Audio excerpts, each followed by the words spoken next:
એક વાણિયો પોતાના દીકરાને વેપાર શીખવી રહ્યો હતો. હવે તમને ખ્યાલ જ છે કે વાણિયાની કોઠાહૂજ વેપારમાં કેવી હોય છે, એ વેપારમાં એમની બુદ્ધિ કેવી ચાલતી હોય છે, અને એ હંમેશા કોઠા દ્વારા યાની કે ઉદાહરણ દ્વારા જ પોતાના દીકરાઓને સમજાવતા હોય છે. હવે એટલામાં જ એમનો એક મિત્ર, જેમને નાની અમથી કરિયાણાની દુકાન હતી, એ આવી ચડી બેસે છે. હવે એમના ટેબલ ઉપર એક હીરાથી ભરેલો ડબ્બો હતો અને ખાંડથી ભરેલો ડબ્બો હતો. બંને દેખાવમાં સરખા જ હતા. ફરક એટલો હતો કે ખાંડ જે છે એ દાણેદાર હતી ને થોડીક વધારે પડતી સફેદ હતી, હીરા થોડાક ડલ હતા. એમના મિત્રને પૂછે છે, આ બંને ડબ્બામાંથી તને એક ડબ્બો પસંદ કરવાનું કે તો તું કયો ડબ્બો પસંદ કરે? એટલે પેલો જે એમનો મિત્ર છે એ સફેદ મોટા દાણાવાળી ખાંડનો ડબ્બો હતો એ પસંદ કરે છે. એમને પૂછ્યું કે તે આ ડબ્બો કેમ પસંદ કર્યો? તો કે આની કિંમત હું વધારે મારા ગ્રાહક આગળથી લઈ શકીશ, કેમ કે આ દાણામાં પણ મોટી છે અને વધારે પડતી સફેદ છે, એટલા માટે થઈને.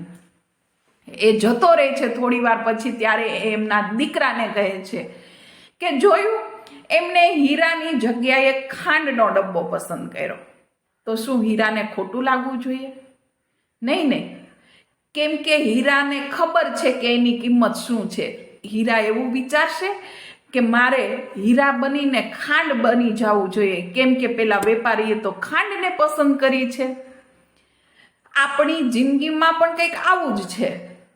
આપણે હંમેશા એવું વિચારીએ છીએ કે બીજા લોકો છે ને એવું મારે બનવું છે, પણ તમારી ખુદની પણ કંઈક ઓળખ હોય છે, તમારી ખુદની અંદર પણ કંઈક આવડત હોય છે, અને એ આવડત જે છે ને એ તમારે દર્શાવવાની છે. બીજા જે છે એવું નથી બનવા. ઘણા એવા લોકો તમને મળશે જિંદગીમાં કે જે તમને નહીં ઓળખી શકે, તમારી કદર નહીં કરી શકે, તમારાથી સાવ નીચા હશે વ્યક્તિ, એમની એ કદર કરશે પણ તમારી કદર નહીં કરે.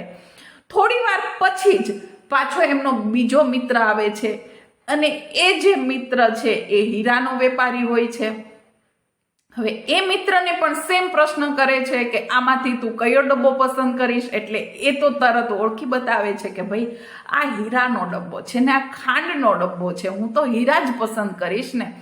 એટલે ઘણીવાર તમને એવા લોકો પણ જિંદગીમાં મળશે કે જે તમારી સાચી કદર કરશે. તમારી અંદર શું આવડત છે, તમારી અંદર શું ખૂબી રહેલી છે એ તમને પણ નહીં ખબર હોય, પણ એ વ્યક્તિને ખબર હશે કે તમારી અંદર આ આવડત રહેલી છે, અને એ તમારી અંદર પડેલી એ ખૂબીને બહાર કાઢવાની કોશિશ કરશે અને તમને પુશ કરશે કે તમે આગળ સુધી પહોંચો. પેલું કહે નહીં કે હીરાની કિંમત જોરી સિવાય કોઈ ના ઓળખી શકે. આવા લોકો પણ જિંદગીમાં હોય છે.